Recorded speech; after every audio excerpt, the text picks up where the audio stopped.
أشهد أن لا إله إلا الله وحده لا شريك له وأشهد أن محمدًا عبد الله ورسوله الذي أرسله الله بالحق بشيرًا ونذيرًا وداعيًا إلى الله بإذنه وسراجًا منيرًا. اللهم صل وسلم على نبينا محمد وعلى آله وأصحابه ومن تبعهم بإحسان إلى يوم الدين. أما بعد، أيها المسلمون، أوصيكم ونفسي بتقوى الله عز وجل، فاتقوا الله يا عباد الله. اتقوا الله في أنفسكم وأولادكم وأزواجكم وعشيرتكم. اتقوا الله في علانكم وسركم.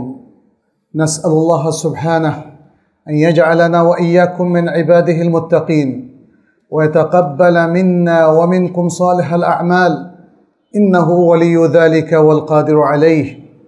عباد الله, আল্লাহ সুবহানাহু ওয়া তাআলা তিনি আমাদেরকে সৃষ্টি করেছেন এবং সাথে বেশ কিছু বৈশিষ্ট্য দিয়ে দিয়েছেন।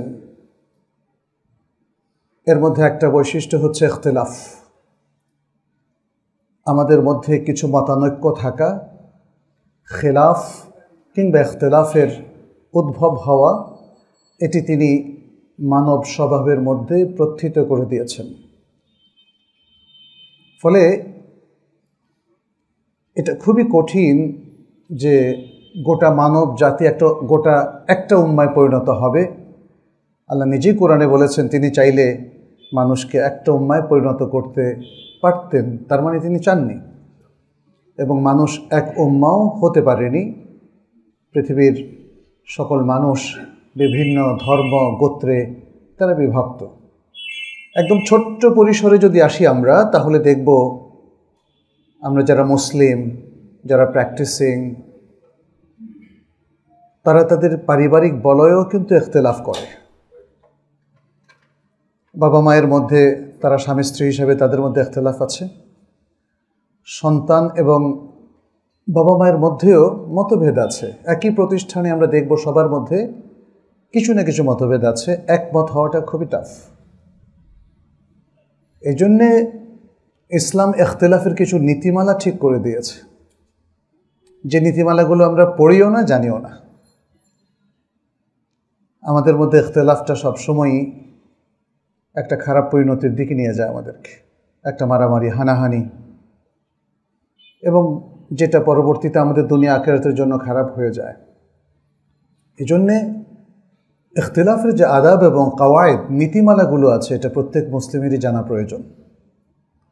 যে আমরা যদি ইখতিলাফ করি, তাহলে এই ইখতিলাফ করার হুদুদ বা সীমারেখা কতটুকু, ইসলাম কোন জায়গায় ইখতিলাফ করাটাকে অ্যালাউ করে এবং কোন জায়গায় অ্যালাউ করে না। সব জায়গায় তো আর ইখতিলাফ করা যায় না, তাই না? এটা মানুষের ব্যক্তিগত ব্যাপারে যেমন, তাদের ধর্মীয় ব্যাপারে এবং তাদের রাজনৈতিক ব্যাপারেও তাই। প্রত্যেকটা জায়গায় মানুষের কিছু স্বতঃসিদ্ধ জিনিস আছে, বিষয় আছে, যেগুলোতে আসলে কোনো ইখতিলাফই চলে না। প্রত্যেকটা জায়গায়, জীবনের প্রত্যেকটা সেগমেন্টের মধ্যে এবং প্রত্যেকটা সিচুয়েশানে। আবার আরেকটা এরিয়া আছে যেখানে ইখতিলাফটা ভ্যালিড, কারণ সেখানে ইখতিলাফের পথ বন্ধ করে দিলে মানুষের জীবন আর চলবে না, মানুষের জীবন চলার পথটাও রুদ্ধ হয়ে যাবে। তাহলে আমরা ইখতিলাফকে দেখতে পাচ্ছি যে একটা জায়গায় ইখতিলাফ একদম চলেই না, আবার দেখতে পাচ্ছি আরেক জায়গায় ইখতিলাফটা করা জরুরি। তাহলে সেগুলো তাহলে কি ধরনের, এগুলোর সাথে একটু পরিচিত হওয়া আমাদের প্রয়োজন। ইসলামী শরিয়া ইখতিলাফটাকে কিভাবে দেখছে, আর গোটা উম্মার মধ্যে আজকে ইখতিলাফটা কোন জায়গায় রয়েছে, এটা মনে একটু হাইলাইট করা দরকার, যে গোটা উম্মার মধ্যে ইখতিলাফটা ঠিক কোন জায়গায় ছড়িয়ে ছিটিয়ে আছে এবং এর পরিণতিটা কি হচ্ছে। আল্লাহ সুবহানাহু ওয়া তাআলা, আমরা সবাই জানি, তিনি এক আল্লাহর ইবাদতের দিকে আমাদেরকে আহ্বান করেছেন, তথা তাওহীদের দিকে। তাওহীদ মানে হচ্ছে একত্ববাদ, আল্লাহকে এক বলে স্বীকার করা। আর উম্মাকেও ঐক্যবদ্ধ করা এই একই আকীদার উপর। সুতরাং ইসলামের মূল এসেন্স এবং ফোকাস হচ্ছে আল্লাহ সুবহানাহু ওয়া তাআলার পক্ষ থেকে যা কিছু এসেছে সেটাকে ঘিরে উম্মাহ যেন ঐক্যবদ্ধ হয়। যেহেতু তিনি আমাদের উপর একটাই ওহী নাজিল করেছেন, আল্লাহর কালাম আল কোরআন, একটাই ভার্সন, একটাই মুসহাফ। আমরা বাইবেলের মধ্যে বিভিন্ন ভার্সন দেখি, কিংবা ধর্মগ্রন্থের মধ্যে মানুষ সেখানে বিকৃতি সাধন করেছে, কিন্তু কোরআন একদমই আলাদা। কোরআনের মধ্যে কেউ কোনো বিকৃতি সাধন করতে পারেনি। যারা দাবি করছে তারা মিথ্যা দাবি করছে। মুসলিম উম্মাহ সকলে একমত, আমাদের হাতে যে কোরআনটা আছে এটা হলো সেই কোরআন যেটি রাসূলুল্লাহ সাল্লাল্লাহু আলাইহি ওয়াসাল্লামের উপর নাজিল হয়েছিল। পাশাপাশি আমাদের নবী একজন, মুহাম্মদ সাল্লাল্লাহু আলাইহি ওয়াসাল্লাম, তিনি শেষ নবী। গোটা মুসলিম উম্মাহ এতে একমত। নবী সাল্লাল্লাহু আলাইহি ওয়াসাল্লামের সুন্নাহও আমাদেরকে মেনে চলতে হবে, বিশেষ করে অথেন্টিক সুন্নাহগুলো। আর যদি জাল হয় সেটা তো আর সুন্নাহর মধ্যে পড়ে না। সুতরাং কোরআন সুন্নাহ মেনে চলা এটাও আল্লাহ সুবহানাহু ওয়া তাআলার পক্ষ থেকে অবধারিত একটা বিষয়, যেটি আল কোরআনে আল্লাহ তাআলা বলে দিয়েছেন, ওয়াতাসিমু বিহাবিলিল্লাহি জামিআন ওয়া লা তাফাররাকু। হাবলুল্লাহ আই ওয়াহিউল্লাহ, আল্লাহর রজ্জু মানে আল্লাহর ওয়াহি। আল্লাহর ওয়াহিকে কেন্দ্র করে মুসলিম উম্মাহ ঐক্যবদ্ধ হবে। কিন্তু গোটা মুসলিম উম্মাহর অবস্থা আমরা যদি একটু পর্যবেক্ষণ করি তাহলে দেখব মনে হয় যেন ওহী নাযিল হয়েছে তাদেরকে পৃথক করার জন্য। আজকের যে সিচুয়েশান, সেখানে মুসলিম জীবনের এমন কোনো দিক বাকি নাই যেখানে মুসলিমরা ইখতিলাফ করে নাই। প্রত্যেকটা জায়গায়, আকীদার কোর জায়গাগুলোতেও প্রচুর ইখতিলাফ আপনি দেখবেন। এমনকি আল্লাহ কোথায় আছেন এটা নিয়েও বিশাল ইখতিলাফ। আল্লাহর আসমা সিফাত নিয়ে, যেগুলো আল্লাহ সুবহানাহু ওয়া তাআলা স্পষ্ট করে কোরআনে এবং সুন্নায় উল্লেখ করে দিয়েছেন। আমরা জানি আল্লাহর আসমা এবং সিফাত তাওকিফিয়া, ওহী নির্ভর, সে জায়গায়ও ইখতিলাফ। আল্লাহর প্রত্যেকটা সিফাত এটা কি হাকিকি নাকি তা'ওয়িল, কোনটা বোঝানো হয়েছে সেটা নিয়ে উম্মাহ ইখতিলাফ করছে। খুবই দুর্ভাগ্যজনক। ইখতিলাফ করছে ইবাদতের বিভিন্ন মাসআলা নিয়ে, ইখতিলাফ করছে ইভেন সালাতের ওয়াক্ত নিয়ে, ইখতিলাফ করছে হালাল হারামের বিভিন্ন বিষয় নিয়ে, ইখতিলাফ করছে মুআমালাতের বিষয়গুলো নিয়ে, ইখতিলাফ করছে সামাজিক বিষয়গুলো নিয়ে, এবং মুসলিমদের রাজনীতি নিয়েও কোনো জায়গায় বাকি থাকেনি। প্রত্যেকটা জায়গায় এমনভাবে আমরা ইখতিলাফটাকে ধারণ করছি যাতে মনে হয় আল্লাহ সুবহানাহু ওয়া তাআলা ইসলামকে দিয়েছেন যাতে আমরা ইখতিলাফ করি। কিন্তু এই জন্যই কি আসলে ইসলাম দিয়েছেন আল্লাহ সুবহানাহু ওয়া তাআলা? তিনি তো সূরা আল ইমরানের মধ্যে আমাদেরকে স্মরণ করে দিয়েছেন, ওয়াযকুরু নি'মাতাল্লাহি আলাইকুম ইয কুনতুম আ'দাআন ফাআল্লাফা বাইনা কুলুবিকুম ফাআসবাহতুম বিনি'মাতিহি ইখওয়ানা। স্মরণ করো তোমাদের উপর আল্লাহর নিয়ামতকে, যখন তোমরা ছিলে পরস্পর শত্রু, অতঃপর আল্লাহ তোমাদের হৃদয়গুলোতে ভালোবাসা ঢেলে দিলেন আর তোমরা হয়ে গেলে পরস্পর ভাই ভাই। কি চমৎকার! ঠিক এই আদলেই তো আল্লাহ তাআলা মুসলিম উম্মাহকে ঐক্যবদ্ধ করেছিলেন রাসূলুল্লাহ সাল্লাল্লাহু আলাইহি ওয়াসাল্লামের নবুয়ত এবং রিসালাতের ছায়াতলে নবী সাল্লাল্লাহু আলাইহি ওয়াসাল্লামের নেতৃত্বে। মুসলিমরা সত্যি ঐক্যবদ্ধ হয়েছিল এবং আজও সেটি আমাদের জন্য মডেল। আমাদের ফোকাসটা নষ্ট হয়ে গেছে। আজকের যে মুসলিম সমাজের শিক্ষা দীক্ষা, কৃষ্টি, কালচার কিংবা সভ্যতা, ইসলামের ফোকাস সেখানে নেই। কিন্তু ফলে মুসলিমদের পক্ষে ঐক্যবদ্ধ থাকা আর সম্ভব হয় নাই।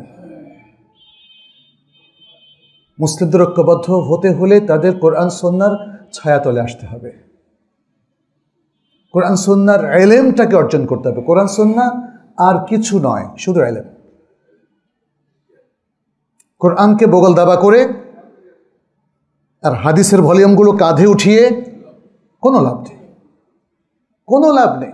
আপনার শেলফগুলো ঘরে ইসলামী বই দিয়ে ভরে ফেললেন, কিন্তু ইলমটা হৃদয়ে কিংবা আমাদের মেধায় মননে নাই, কোনো লাভ আছে? কোনো লাভ নেই। আমাদের আজকের যে সিচুয়েশন, এটার মূল কারণ এটাই, আমরা এলেমকে ধারণ করি না, আমরা কোরআন সুন্নাহর জ্ঞানগুলোকে অর্জন করি না, ফলে সেগুলোকে আমলে কনভার্ট করা এটা আমাদের জন্য দুরূহ ব্যাপার। তাহলে কি করছি আমরা? আমরা প্রবৃত্তির পেছনে চলছি, প্রবৃত্তিকে অনুসরণ করছি, যার মনে যা চায় সেভাবেই সে চলছে।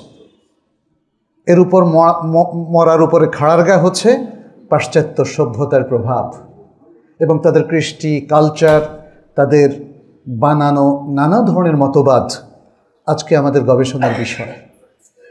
আপনি পলিটিক্যাল সায়েন্স বা রাজনীতি বিজ্ঞানের মধ্যে দেখেন, সোশ্যাল সায়েন্স বা সমাজ বিজ্ঞানের মধ্যে দেখেন, পাশ্চাত্য সভ্যতার সকল জ্ঞানের চর্চাই সেখানে হয়।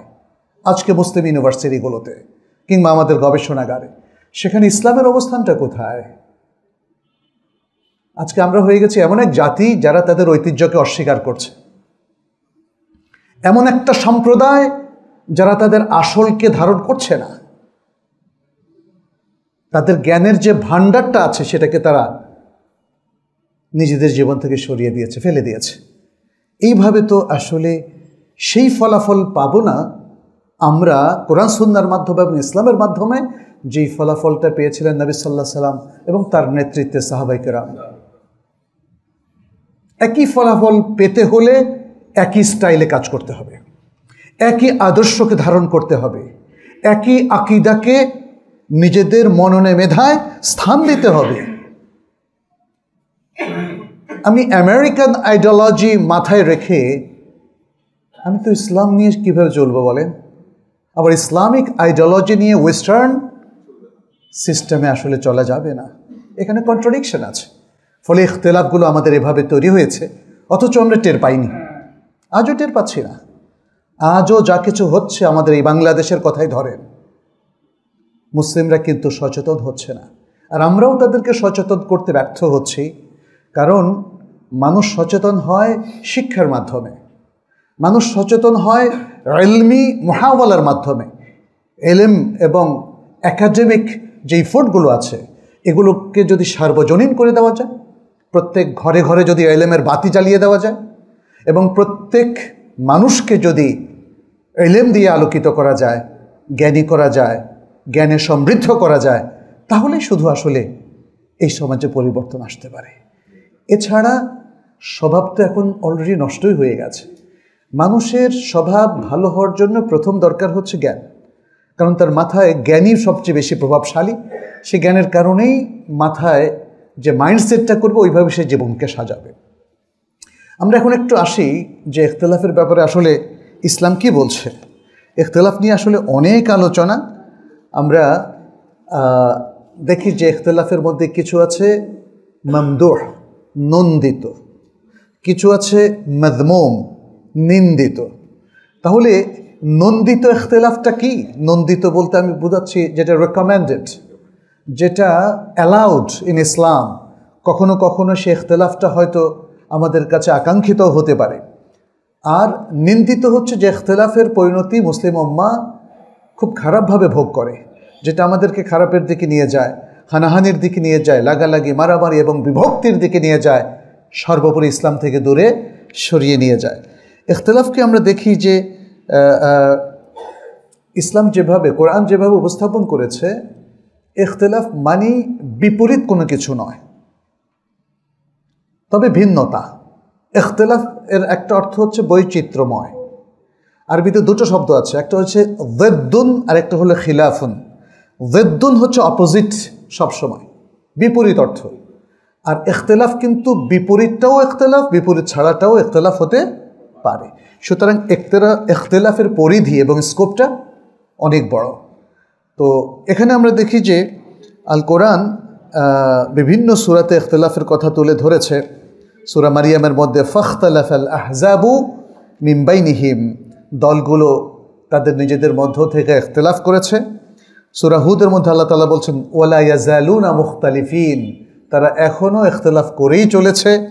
সূরা আয-যারিয়াতের মধ্যে আল্লাহ তাআলা বলছেন ইন্নাকুম লাফি কাউলি মুখতালিফ, নিশ্চয়ই তোমরা একটা ভিন্ন কথার মধ্যে রয়েছ। তারপরে সূরা ইউনুসের মধ্যে আল্লাহ তাআলা বলছেন, ইন্না রাব্বাকা ইয়াকদি বাইনাহুম ইয়াওমাল কিয়ামাতি ফীমা কানু ফীহি ইখতালিফুন।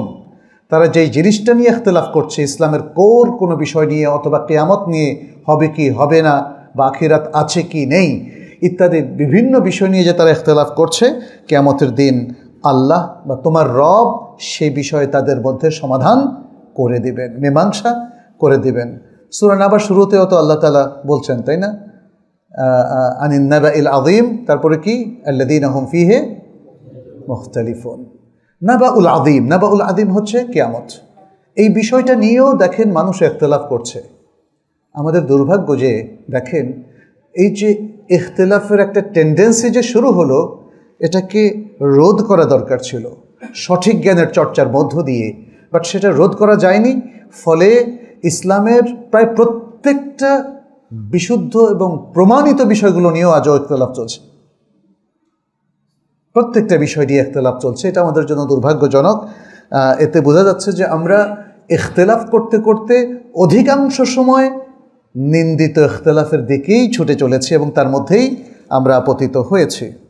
আচ্ছা, এখন যেই ইখতিলাফগুলো, এটাকে তো দুটো বললামই, তাহলে ইখতিলাফগুলোকে উলামায়ে কেরাম দুভাগে ভাগ করেছেন। একটা ইখতিলাফ হচ্ছে যার পেছনে প্রভাবক হিসাবে কাজ করে ডিজায়ার, প্রবৃত্তি। প্রবৃত্তি যে ইখতিলাফের দিকে ঠেলে দেয়, এখানে প্রবৃত্তির মধ্যে আছে ইমোশন, আবেগ, তাই না, জেদ, রাগ, ক্ষোভ, এগুলো সবই কিন্তু হাওয়ার অংশ। হাওয়া, হাওয়া মানে হচ্ছে ডিজায়ার, প্রবৃত্তি, মন যা চায়। আপনি রেগে গেলেন কারণ আপনি এখানে বুদ্ধিকে কাজে লাগান নাই, আপনার ইমোশন এবং প্রবৃত্তির আপনি অনুসরণ করেছেন, প্রবৃত্তির দাস হয়ে গেছেন আপনি। আপনি আরেকজনের হক নষ্ট করলেন। যদি বিবেককে সচল রাখতেন, বিবেক বলতো না, অন্যের হক নষ্ট করা যাবে না, এটা তো আল্লাহর নির্দেশ তো আছে, তার বাইরেও। তাহলে ইখতিলাফের বৃহৎ অংশ বাস্তবায়ন হয় প্রবৃত্তির অনুসরণ করার মধ্য দিয়ে বা প্রবৃত্তির দাসত্ব করার মধ্য দিয়ে। আবার অন্য কথা এটাও বলতে পারি, প্রবৃত্তির পূজা করার মধ্য দিয়ে। আল্লাহ সুবহানাহু ওয়া তাআলা তো কোরআনে বলেছেন, আফারাআইতা মান ইত্তাখাযা ইলাহাহু হাওয়া, তুমি কি সেই ব্যক্তিকে দেখেছ যে তার নিজের প্রবৃত্তিকে তার ইলাহ বানিয়ে নিয়েছে, তার ইলাহ মাবুদ বানিয়ে নিয়েছে। অর্থাৎ একজন ব্যক্তি যেমন তার রবের এবং তার মাবুদের অনুসরণ করে, তার ইলাহের অনুসরণ করে প্রত্যেকটা জায়গায়। ইবাদা মানে হচ্ছে নিরঙ্কুশভাবে আনুগত্য করা, এটা ইলাহের করার কথা ছিল, এখন সে প্রবৃত্তির করছে, তাহলে তার প্রবৃত্তি হয়ে গেছে তার ইলাহ। ফলে প্রবৃত্তিকে সে ইলাহের জায়গা, আল্লাহর জায়গায় বসানোর কারণে এখন সে আল্লাহর সাথে পাল্লা দিচ্ছে। তার প্রবৃত্তি এখন আল্লাহর সাথে পাল্লা দিচ্ছে, অথচ কেউ কিন্তু এভাবে ভাবেনি। অথচ ঘটনা তো এটাই ঘটছে, সে আল্লাহর সাথে পাল্লা দিচ্ছে। আল্লাহ বলছেন এটা করো না, সে বলছে আমি করব। আল্লাহ বলছেন ও আকিমুস সালাহ, সালাত পড়ো, সে বলছে আমি পড়বো না, এটা আমার ব্যক্তিগত কনসার্ন, ব্যাপার। আল্লাহ বলছেন ও আহাল্লাহুল বাইআ ওয়া হাররামার রিবা, সে বলছে আমি সুদ খাবো, সুদ দেব, এই সুদে কোনো সমস্যা নাই। আল্লাহ বলছেন ঘুষ খেও না, সে বলছে ঘুষই তো মজা, তাই না? এভাবে জেনা, ব্যভিচার থেকে আরম্ভ করে এই যে পাশ্চাত্যের বয়ফ্রেন্ড গার্লফ্রেন্ড কালচার থেকে আরম্ভ করে কত কিছু আমাদের সমাজে প্রচলিত হলো, এখনও প্রচলিত হওয়ার অপেক্ষায় বা আইন সিদ্ধ হওয়ার অপেক্ষায় আছে কিনা বলেন? সেক্সুয়াল মাইনরিটিজের ইস্যুগুলো খুব দ্রুতই এদেশে পাশ হতে যাচ্ছে, যদি না এদেশের জনগণ সচেতন হয়। এভাবেই দেখেন একের পর এক ভয়াবহ হারামগুলো এখানে মুসলিম সমাজ, মুসলিম দেশ হওয়া সত্ত্বেও এখানে আইন সিদ্ধ হচ্ছে, আর আমরা নির্বিকার বসে আছি, একটু প্রতিবাদও করছি না।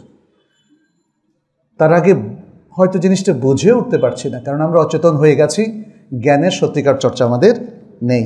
এখানে দেখেন এই যে বিষয়গুলো, প্রবৃত্তির অনুসরণ করে ইখতিলাফ করা, এটা কি প্রবলভাবে আল্লাহ সুবহানাহু ওয়া তাআলা সমালোচনা করেছেন। সূরা আল বাকারার মধ্যে বলেছেন, আফাকুল্লামা জাআকুম রাসূলুম বিমা লা তাহওয়া আনফুসুকুম ইস্তাকবারতুম ফাফারিকান কাযযাবতুম ওয়া ফারিকান তাকতুলুন। কি ভয়াবহ অপরাধ যজ্ঞে সম্পৃক্ত হয়েছে মানুষেরা, দেখেন সেটি আল্লাহ তাআলা এখানে তুলে ধরেছেন। যখনই তোমাদের কাছে কোনো রাসূল আসেন যাদের প্রতি তোমরা আকর্ষণ বোধ করো না, যাদেরকে তোমরা পছন্দ করো না, তখনই তোমরা অহংকার করে বসেছ, অতঃপর এক দলকে তোমরা মিথ্যা প্রতিপন্ন করেছ, আরেক দলকে তোমরা হত্যা করেছ। কি ভয়ঙ্কর! পৃথিবীর শ্রেষ্ঠ মানুষ হচ্ছে আম্বিয়া এবং রসুল, আর এই মানুষেরা যখন আবেগ দ্বারা তাড়িত হয়েছে, প্রবৃত্তির অনুসরণ করেছে, তারা যে শুধু মিথ্যা প্রতিপন্ন করেছে তা না, তারা একদল নবীকে হত্যাও করেছে। আল্লাহ সুবহানাহু ওয়া তাআলা বলছেন, প্রবৃত্তির অনুসরণ করলে ইনসাফ কায়েম করা যায় না, তাহলে ইখতিলাফ আরও বেড়ে যাবে না কমে যাবে? বেড়ে যাবে। আন-নিসার মধ্যে আল্লাহ তাআলা বলছেন, ফালা তাত্তাবিউল হাওয়া আন তা'দিলু, তোমরা প্রবৃত্তির অনুসরণ করো না, তাহলে ইনসাফ করতে পারবে না। এরপর বলছেন সূরা আল-আনআমের মধ্যে, কুল লা আত্তাবিউ আহওয়াআকুম কাদ দালালতু ইযা ওয়া মা আনা মিনাল মুহতাদিন। হে রাসূল, তুমি বলে দাও যে আমি তোমাদের প্রবৃত্তিসমূহের অনুসরণ করব না, তাহলে আমিও তো ভ্রান্ত হয়ে যাব। নবী সাল্লাল্লাহু আলাইহি ওয়াসাল্লামকে আল্লাহ বলতে বলেছেন, এবং তারপরে কি বললেন, আর আমি তখন আর হেদায়েতপ্রাপ্তদের অন্তর্গত থাকব না যদি কি করি, প্রবৃত্তির অনুসরণ করি। নিজেরটা করলে তো আরও বরবাদ, অন্যদেরটা করলেও বরবাদ, সেটা এখানে বলা হচ্ছে।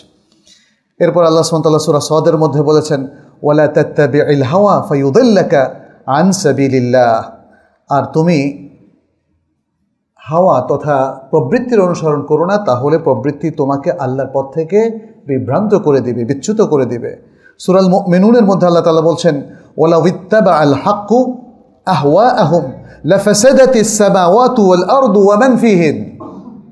সত্য যদি তাদের প্রবৃত্তির অনুসরণ করত, সত্য যদি তাদের প্রবৃত্তির অনুসরণ করত, তাহলে আসমানসমূহ এবং জমিন আর আসমান জমিনের মধ্যে যা কিছু আছে সবই ধ্বংস হয়ে যেত। আজকে তো ধ্বংসের মুখোমুখি আমরা। কি আছে আমাদের বাকি বলেন? আমল, আখলাক, ঈমান, আকীদা, ইবাদত সবই মারাত্মক চ্যালেঞ্জ এবং ধ্বংসের মুখোমুখি। এবং আজকের আধুনিক প্রযুক্তি এসে সেই চ্যালেঞ্জটা কমায় নাই, আরও বাড়িয়ে দিয়েছে। এই যে এআই বলেন আর ডিজিটাল প্ল্যাটফর্ম বলেন, ফেসবুক বলেন আর সোশ্যাল নেটওয়ার্কের অন্য অন্য প্ল্যাটফর্মগুলো বলেন, চ্যালেঞ্জ বাড়ায়নি আমাদেরকে? আমাদের ইবাদত থেকে, আমাদের মনোসংযোগ থেকে, আমাদের খুশু খুদুর থেকে, আমাদের ঈমান তাওয়াক্কুল থেকে, আমাদের কোর বিলিফ এবং প্র্যাকটিস থেকে আমাদেরকে বিচ্ছিন্ন করে দিয়েছে। ফলে আমাদের মধ্যে ইখতিলাফ বেড়ে গেছে। যখন কোনো জাতি তার মৌলিকত্ব হারায়, তখন তারা পরজীবী হয়ে যায়, তাদের মধ্যে হাহুতাশ, অস্থিরতা এবং ইখতিলাফ বাড়তেই থাকে, যার প্রমাণ আজকের মুসলিম সমাজে আমরা দেখতে পাচ্ছি। আল্লাহ সুবহানাহু ওয়া তাআলা আরও বলছেন সূরা আল-আনআমের মধ্যে, ওয়া ইন্না কাসীরাল লা ইউদিল্লুনা বিআহওয়াইহিম বিগাইরি ইলমিন। বলছেন অনেক মানুষ তারা তাদের প্রবৃত্তি দ্বারা ইলম ছাড়াই ভ্রষ্ট করে, অন্যদেরকে ভ্রষ্ট করে দেয়। আজকে দেখেন যারা গাইড হিসেবে কাজ করছে মুসলিম এই সমাজের মধ্যে, যারা আমাদের কারিকুলাম রচনা করছে, যারা আমাদের সংবাদপত্রের খবর পরিবেশন করছে, যারা আমাদের পলিসি এবং স্ট্র্যাটেজি রাষ্ট্রের কিংবা সমাজের অথবা আমাদের জাতির জন্য তৈরি করছে, তারা কি জ্ঞানের আলোকে সেটা করছে? আল্লাহ বলছেন বেগাইরে ইলম, সেখানে জ্ঞানের কোনো স্থান নেই। এই যে সংস্কার করলেন আপনারা, এর মধ্যে জ্ঞান কি ছিল? ইসলামিক জ্ঞানের কোনো অ্যাক্সেস কি সেখানে ছিল? তাহলে এটা হলো, তাহলে কি দিয়ে করেছেন আপনারা? বিআহওয়াইহিম। আল্লাহ বলে দিচ্ছে। আল্লাহ কিন্তু এখনকার সিচুয়েশন নিয়েও বক্তব্য দিচ্ছেন আল কোরআনে, কিন্তু আমরা অন্ধ, আমরা পড়ি না, আমরা বুঝি না। যদি কোরআনকে ভালো করে অধ্যয়ন করা হতো, রিসার্চ করা হতো এবং সেই জ্ঞানগুলো মানুষের কাছে বিভিন্ন প্রচার মাধ্যমে পৌঁছে দেওয়া হতো, তাহলে আসলে মানুষ কিন্তু আলোকিত হতো। কিন্তু আমরা দেখতে পাচ্ছি কেউ এই সুন্দর কাজটি করছেন না। মানুষকে কোরআন সুন্নাহর যে সুন্দর ফোকাসগুলো আছে, যে এলেমগুলো আছে, যে ইনস্ট্রাকশনগুলো আছে, যে গাইডেন্সগুলো আছে, আমরা কিন্তু দিচ্ছিও না, শেয়ারও করছি না। যা হচ্ছে শুধু যৎসামান্য। এটা এই 20 কোটি মানুষের দেশে এটা যথেষ্ট নয়। ফলে যেহেতু একটা জাতি আবেগ দ্বারা তাড়িত, এই জন্যই তো হুজুগে বলে। হুজুগে বলে না, এই কথাটা আমি ছোট্ট সময় থেকে শুনে এসেছি। এই হুজুগে কেন বলে জানেন?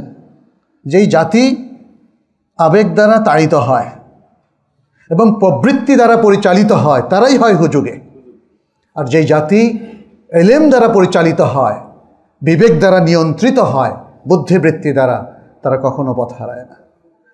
কারণ আমরা এর আগেও বলেছি, আবেগকে নিয়ন্ত্রণ করতে হবে বুদ্ধি দ্বারা, আর বুদ্ধিকে নিয়ন্ত্রণ করতে হবে এলেম দ্বারা। তাহলে আবেগ এবং বুদ্ধি এবং এলেম, এই তিনটির সঠিক এই যে ক্রনোলজি যদি আমরা ফলো করি, তাহলে প্রত্যেকটাই আমাদেরকে পজিটিভ রেজাল্ট দেবে। আপনার আবেগও আপনাকে পজিটিভ রেজাল্ট দেবে, আপনার বুদ্ধিমত্তাও আপনাকে ইতিবাচক ফলাফল দেবে, এবং এলেম তো ইতিবাচক দেওয়ার জন্যই আল্লাহ তাআলা নাজিল করেছেন। আল্লাহর দেওয়া ওয়াহি কোনো দিন কোনো মানুষের জন্য কোনো নেগেটিভ ফলাফল তৈরি করে না। মানুষ ভুল ব্যাখ্যা করছে। আজকে যারা আমাদের ইসলামের বিভিন্ন নীতির হুকুমের, তালাক বলেন, নারী অধিকার বলেন ইত্যাদি, তারা সমালোচনা করছে, এটা অন্যায় সমালোচনা। পুরো জিনিসটাকে একসাথ করলে ইসলামের যে মূল আইডিওলজি, এর চাইতে শ্রেষ্ঠ কিছু আপনি পাবেন না। আজকের আধুনিক বিশ্বের যে অশ্লীলতা এবং তাদের যে নীতিহীনতা এবং যে মিথ্যাচার আজকে বিশ্বের সামনে প্রকাশিত হয়েছে, এর দ্বারা বোঝা গেল যে আসলে পাশ্চাত্য সভ্যতা কমপ্লিটলি ব্যর্থ এবং তাদের দাবি অসার। বরং ইসলামী মহাসত্য সবচেয়ে সুন্দর এবং ইসলামের মধ্যেই মানবতার একমাত্র সমাধান। ফলে যদি ইখতিলাফ থেকে আমরা বাঁচতে চাই, সত্যের দিকে আসতে চাই, এটাই একমাত্র পথ। দ্বিতীয় ইখতিলাফটা হচ্ছে, আমরা এতটুকু বলে হয়তো শেষ করব, এর উপর অনেক আলোচনা, আমরা ইনশাআল্লাহ হয়তো পরবর্তীতে আলোচনাগুলো করতে পারবো। দ্বিতীয় প্রকার ইখতিলাফ হচ্ছে যে ইখতিলাফের পেছনে মোটিভ হিসাবে কাজ করছে কি? হক, সত্য, সত্যান্বেষী হওয়ার কারণে আপনি ইখতিলাফ করছেন। ইখতিলাফটা ভ্যালিড এবং অ্যালাউড, কোথাও কোথাও খুব স্ট্রংলি রেকমেন্ডেড। আমরা যখন দেখব যে কোনো মানুষ অসত্যের পথে চলছে, আপনাকে তখন ইখতিলাফ করতেই হবে, তাই না?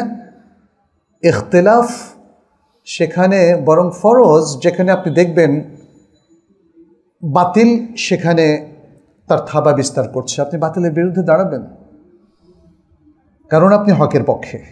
বাট হকটা হতে হবে দলিল নির্ভর। এই একটা জিনিস আমাদের অনেকে বুঝতে ভুল করছে, কারণ প্রত্যেকে তো দাবি করে সে হকের উপরে, তাই না? অনেকে বলে it's a problem because everyone claims that he is on the হক, অন দ্য ট্রুথ। কিন্তু আসলে কি তাই? আসলে তো প্রত্যেকে হকের উপর না। প্রত্যেকে নিজেকে জাস্টিফাই করে। দেখবেন এই সমাজের অপরাধীরাও তার অপরাধ ধরলে কিন্তু সে চেতে যায়, রেগে যায় আরও বেশি। তার মানে হচ্ছে মানুষ প্রত্যেকে নিজেকে হকের উপর বলে, কিন্তু হকের উপর সেই থাকবে ইলমুল ওয়াহি যার পক্ষে থাকবে, কোরআন সুন্নাহ যার পক্ষে থাকবে। তো কোরআন সুন্নাহ তো আর এটাকে বানানো যায় না, আর আল্লাহর কাছে চেয়ে নাজিলও করানো যায় না, এটা অপরিবর্তনীয়। আল কোরআন এবং আস সুন্নাহ এটা অলরেডি মুসলিম উম্মার সম্পদ হিসাবে তাদের কাছে সংরক্ষিত আছে, এটা চেঞ্জ হবে না। অতএব আমরা হককে নির্ধারণ করব কোরআন সুন্নাহর ভিত্তিতে, এর বাইরে আর কোনোভাবে হক নির্ধারিত হবে না। ফলে মুসলিম উম্মার জন্য ঐক্যবদ্ধ হওয়া খুব সহজ হয়ে গেল না? আমাদের হকের ভান্ডার একটাই, সেটা হলো কোরআন এবং সুন্নাহ। ব্যাস, এই জিনিসটা আমরা জাতিকে শেখাতে পারি নাই মনে হচ্ছে। আমাদের স্কুল, কলেজ, ইউনিভার্সিটিতে যারা জেনারেল সাবজেক্টে পড়ছেন, arts, humanities, commerce, social science কিংবা পিওর সায়েন্সে, সেখানে কিন্তু এই নলেজগুলো নাই। সেখানে আধুনিক বিজ্ঞান আমাদের শিক্ষার্থীদেরকে এথিস্ট অথবা অ্যাগনস্টিক বানিয়ে দিচ্ছে। কোরআন সুন্নাহর কোনো প্রভাবই সেখানে রাখা হয় নাই, যে কারণে একটা জেনারেশন এখন তৈরি হচ্ছে যারা কিন্তু এই ইলমুল ওয়াহি সম্পর্কে একদমই অনবহিত, একদমই অজ্ঞ, কিচ্ছু জানে না। আজকের আধুনিক শিক্ষিত অনেক বড় বড় লোককেও দেখেছে অজুর মাসালা একটাও জানে না, সালাত তো আরও দূরের কথা, সিয়াম হজ এগুলো তার অনেক পরের কথা। এই দুর্ভাগ্যের মুখোমুখি কিন্তু আমরা। যাই হোক, আমরা হক নিয়ে কথা বলছিলাম। ইখতিলাফটা যদি হক ভিত্তিক হয় তাহলে সে ইখতিলাফটা হতে পারে। এখানে দেখুন, ইসলামের দুটো এরিয়া। একটা এরিয়া যেটা আমার আলোচনা থেকে আপনি হয়তো বুঝতে পেরেছেন আপনারা, যে একটা এরিয়া হচ্ছে একদম ফিক্সড, মোটা দাগে যেগুলো clear text of the Quran and সুন্নাহ, যেগুলো প্রুভড হয়ে গেছে, প্রমাণিত হয়ে গেছে, সেখানে আর কোনো হাত, আর কোনো গবেষণার কোনো সুযোগ নাই।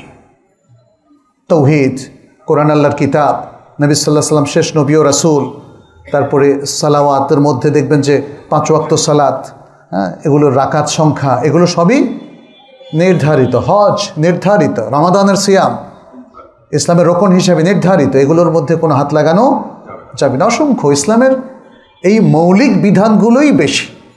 আপনি যদি ইসলামটাকে একটা বডি হিসাবে দেখেন, দেখবেন যে এর মৌলিক জিনিসগুলোই বেশি। সেখানে আমাদের উলামায়ে কেরামের কোনো ইখতিলাফও নাই।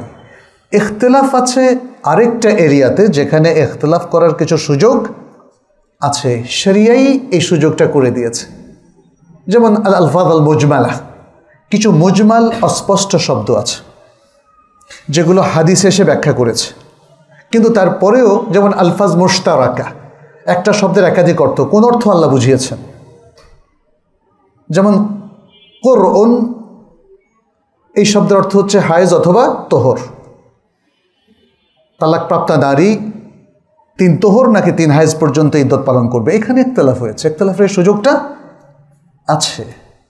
এরকম আপনি অজুর মধ্যে দেখবেন কিছু জায়গায় ইখতিলাফ আছে, তারপরে আপনি দেখবেন সালাতের মধ্যে কিছু জায়গায় ইখতিলাফ আছে। কিন্তু আমি জাস্ট একটা উদাহরণ দেই, কিছু ইখতিলাফ ভ্যালিড হতে পারে যেটা নুসুসের মধ্যে ইজতিহাদের উপাদান রয়ে গেছে, সেখানে ইজতিহাদ করা যাবে, আর যেখানে ইজতিহাদ করা যাবে সেখানে ইজতিহাদের কারণে কিছু ইখতিলাফ হবে। কিন্তু স্পষ্ট টেক্সট থাকলে কোনো ইজতিহাদও করা যাবে না, যেহেতু এটা উলামায়ে কেরামের একটা মূলনীতি, যে মূলনীতির উপরে আল্লাহ এবং রাসূলের পক্ষ থেকেও নির্দেশনা আছে। লা ইজতিহাদা মা'আন নাস, যখন আল্লাহ এবং তার রাসূলের পক্ষ থেকে কোনো স্পষ্ট নির্দেশ এসে যাবে, তখন আর কোনো ইজতিহাদ কার্যকর হবে না। তাহলে যে জায়গাটা আমরা বললাম, একটা উদাহরণ বলতে চাচ্ছিলাম, যে এখানে দেখেন ইখতিলাফটা ভ্যালিড হবে না। যেমন শিয়ারা সালাত পড়ে 3 ওয়াক্তে, যেহেতু তাদের ধারণা কোরআন 3টা ওয়াক্ত নিয়ে কথা বলেছে, আর তারা তো আমাদের সুন্নাহ স্বীকার করে না, ফলে কোরআন হাদিসের মধ্যে যে 5 ওয়াক্ত এসছে এটা তারা স্বীকার করে না, ফলে তারা 3টা ওয়াক্তে 5 ওয়াক্ত নামাজ পড়ে। অনেকে বলেন যে তারা 3 ওয়াক্তই পড়ে।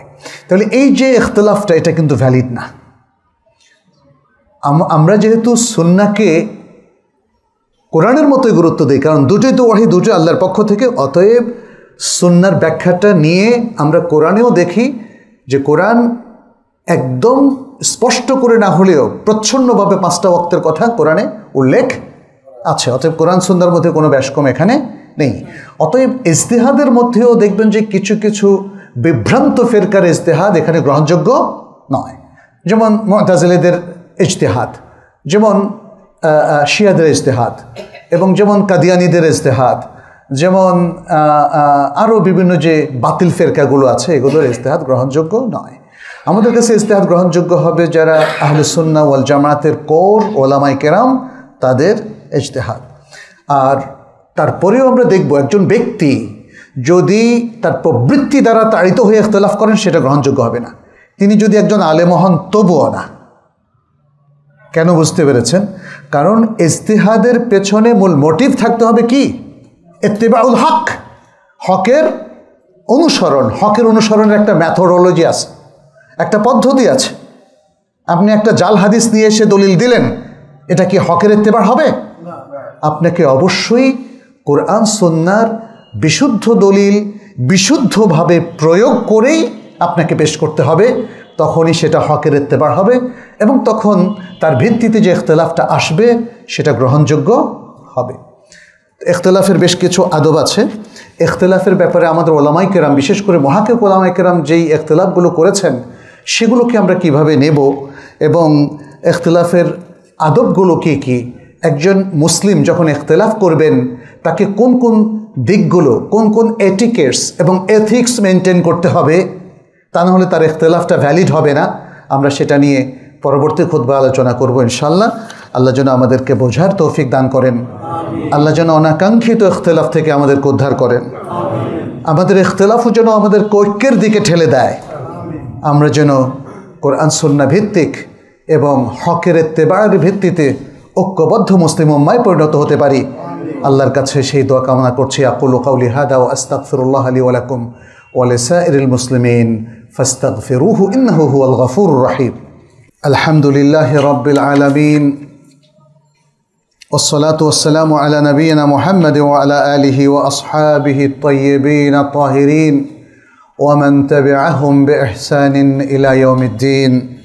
أما بعد، أيها المسلمون، اتقوا الله، فإن التقوى وصية الله للأنبياء والمرسلين ولجميع المؤمنين، واتبعوا سنة نبيكم في جميع أموركم وشؤونكم. نسأل الله سبحانه أن يوفقنا وإياكم لما يحبه ويرضى، ويجعلنا وإياكم من عباده المقربين ومن عباده المؤمنين المخلصين. اللهم تقبل منا إنك أنت السميع العليم، وتب علينا إنك أنت التواب الرحيم. عباد الله، اختلاف নিয়ে আমরা কিছু কথা বলছিলাম। পরবর্তী গুরুত্বপূর্ণ আলোচনা আমরা পরবর্তী কোনো এক খুতবায় আমরা আলোচনা করব ইনশাআল্লাহ। আজকে পারিবারিক বলয়ে শুধু ইখতিলাফের কিছু কথা বলি। সেটি হচ্ছে যেটা আমরা বললাম যে আল্লাহ সুবহানাহু ওয়া তাআলা মানব স্বভাবের মধ্যে ইখতিলাফের উপাদান রেখে দিয়েছেন। ফলে আমরা যতই চাই না কেন আমাদের মধ্যে কিছু না কিছু মতভেদ থাকবেই। আমাদের পারিবারিক জীবনে কিংবা প্রতিবেশীদের সাথে শান্তিপূর্ণ জীবনযাপনের জন্য ইখতিলাফটাকে সহনীয় করতে হবে, পরমতের প্রতি শ্রদ্ধাশীল থাকতে হবে, ধৈর্য ধরতে হবে। ইভেন আপনার পরিবারে আপনার স্ত্রী কিংবা সন্তানও যদি কোনো কিছুর প্রস্তাব দেয় সেটাকে বিবেচনা করবেন বুদ্ধি দিয়ে, এবং সেটা যদি বাতিল করতে চান তাহলে যুক্তি দিয়ে সেটা আলোচনা করবেন। সাধারণত দেখি পরিবারের মধ্যে খুবই সামান্য কিছু নিয়ে খুব ঝগড়া হয়। প্রথমে হয় ইখতিলাফ, তারপরে হয় ঝগড়া। কোথায় বেড়াতে যাবে এবারের বন্ধে, এটা নিয়েও কিন্তু মারাত্মক সিচুয়েশন হয়। আবার দেখা গেল যে বাসায় কিভাবে ডেকোরটা করবে, রান্না বাড়া, এগুলো নিয়েও কিন্তু মারাত্মক ইখতিলাফ হয় এবং শেষ পর্যন্ত হাতাহাতি তালাক পর্যন্ত এটা গড়ায়। প্রথমত আমরা বলবো যে পারিবারিক বলয়ে ইখতিলাফটাকে আপনারা খুবই স্বাভাবিকভাবে নেবেন, সবাইকে অধিকার দিবেন, কিন্তু সবাইকে এটিকেটসটা শিখিয়ে দেবেন, যেটা আমরা পরে আলোচনা করব ইনশাআল্লাহ। এই আদলে যদি আমরা পরিচালিত হই তাহলে শুধু পরিবার না, পরিবারের বাইরে এবং যে কোনো প্রতিষ্ঠানে কিংবা সামাজিকভাবে অনেক মানুষ যেখানে থাকে সেখানেও দেখবেন যে আমাদের সমস্যা হবে না। কিন্তু কালচারটাকে একটু পরিশোধন করতে হবে, একটু পরিশীলন করতে হবে, তাহলে দেখা যাবে যে আমাদের পরমতের প্রতি সহিষ্ণুতা বাড়ছে। পরমতের প্রতি সহনশীলতা মানে সেই মতকে গ্রহণ করা নয়। একজন আমার সামনে একটা মত বলল, আমি সাথে সাথেই তার উপর আক্রমণাত্মক হলাম না, এর মানে এই নয় যে আমি সে মতটা গ্রহণ করেছি। আমরা আসলে অ্যাভয়েড করতে চাই অনাকাঙ্ক্ষিত সিচুয়েশন। একজন আরেকজনের উপর চড়াও হবেন, গালিগালাজ করবেন, অশ্লীল ভাষা প্রয়োগ করবেন, এটা আসলে কাঙ্ক্ষিত হতে পারে না। যে কোনো সিচুয়েশনকে আপনি যতটা কুল ব্রেইনে ফেস করবেন ততটা সুন্দর সমাধান আপনি পেয়ে যাবেন। আমাদের পরিবারে ব্যক্তিগত বিষয়গুলোতে কিংবা প্রাতিষ্ঠানিক বিষয়গুলোতে আসুন আমরা এই সমস্ত ব্যাপারে আরও সহনশীলতার পরিচয় দেই, যেটিকে নবী সাল্লাল্লাহু আলাইহি ওয়াসাল্লামের ভাষায় আল হিলমু ওয়াল আনাত বলা হয়েছে। তাড়াহুড়ো করব না, আবার অসহিষ্ণুও হব না, তাহলেই দেখবেন যে ইখতিলাফ আর আমাদেরকে খারাপের দিকে নিয়ে যাবে না ইনশাআল্লাহ। আমরা দোয়া করি আল্লাহ যেন আমাদেরকে বোঝার তৌফিক দান করেন। আমাদের অনেক ভাইয়েরা অসুস্থ, আমরা তাদের জন্য দোয়া করি আল্লাহ যেন তাদেরকে দ্রুত সুস্থ করে দেন। প্রতিবারে আমাদের কাছে অনেকে দোয়া চাইতে আসেন, বিশেষ করে আমাদের এই মসজিদের অন্যতম একজন খতিব ফদিলাতুল শেখ ডক্টর মোহাম্মদ সাইফুল্লাহ, ইতিমধ্যে তার হার্টের কিছু অপারেশনও হয়েছে এবং তিনি এখন মোটামুটি ভালো আছেন। তারপরে আল্লাহ যেন তাকে সুস্থ করে দেন, আমরা দোয়া করি। আমাদের সকল মুসলিম ভাই বোনদের জন্য আমরা দোয়া করছি, যারা হসপিটালে আছে অসুস্থ অবস্থায় কিংবা বাসায় অসুস্থ অবস্থায় আছে, সবার জন্য আমরা দোয়া করছি আল্লাহ যেন তাদেরকে সুস্থ করে দেন অতি দ্রুত। যারা বিপদগ্রস্ত আছেন, সমস্যাগ্রস্ত, অভাব অনটন সহ নানামুখী সমস্যা যাদের আছে, আমরা দোয়া করি আল্লাহ যেন তাদেরকে বিপদ থেকে রক্ষা করেন, সমস্যা দূর করে দেন, অভাব দূর করে দেন। আমাদের সকল মুসলিম ভাই বোনেরা পৃথিবীর বিভিন্ন দেশে কঠিন অবস্থায় আছে। আমাদের চোখের সামনে যেটা দেখছি সেটা হলো ফিলিস্তিনি ভাইয়েরা দীর্ঘদিন বছরের পর বছর ধরে তারা কঠিন অবস্থায় আছেন। বিশেষ করে বিগত 1 বছর ধরে গাজার মুসলিম ফিলিস্তিনি ভাইদের উপর অত্যাচার এর সীমারেখা পৃথিবীর সকল ইতিহাসকে অতিক্রম করেছে। আল্লাহ যেন তাদের সহায় হন। যারা ঈমান নিয়ে ইন্তেকাল করেছেন আল্লাহ যেন তাদের শাহাদাত কবুল করেন, আমরা সে দোয়া করছি। যারা জীবিত আছেন তারা যেন ঈমান, আমল এবং ইবাদতের উপর থাকতে পারেন, মাথা উঁচু করা মুসলিম হিসাবে সারা বিশ্বের সামনে পরিচয় দিতে পারেন, আমরা সে দোয়া করছি। আমরা দোয়া করছি আমাদের চীনের মুসলিম ভাই বোনদের জন্য, যারা উইঘরে নির্যাতিত হিসাবে আছেন। মধ্য এশিয়ার অনেক মুসলিমরা যারা প্রাক্তন সোভিয়েত ইউনিয়নের অন্তর্ভুক্ত, এখনও তারা অনেকে কঠিন অবস্থায় আছেন, তাদের জন্য দোয়া করছি। আমাদের দেশের পার্শ্ববর্তী দেশের কিংবা বিশ্বের যে কোনো দেশের মুসলিমদের জন্য আমরা দোয়া করছি আল্লাহ যেন তাদের সহায় হন এবং তাদেরকে যে কোনো বিপদ আপদ থেকে উদ্ধার করেন।